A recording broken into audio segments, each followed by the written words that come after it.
কইরা দিছে 4টা রুটি রে ভাই। ফাতিমা কয়ে স্বামী গো,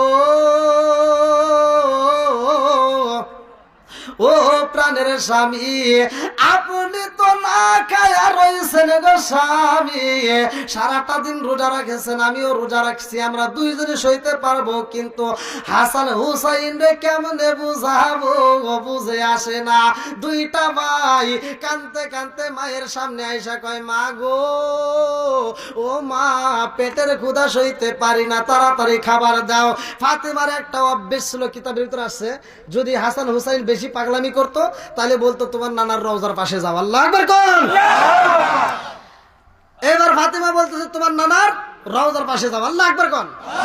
বন্ধুরা রে আমার, কথা সংক্ষিপ্ত করে মুক্তাসারে বলতেছি, মূল আলোচনাগুলো শুইনা নাও। পরের দিনে একই ঘটনা, পরের দিন আবার পানি খায়া রোজা রাখছে, সারাটা দিন মা ফাতিমা পরিশ্রম করছে, আবার 4টা রুটির ব্যবস্থা হয়। এই 4টা রুটি যখন খাইব রে ইসলামপুরবাসীরা, একজন ভিক্ষুক আইসা হাত বাড়াইয়া দিছে। আল্লাহু আকবার কর।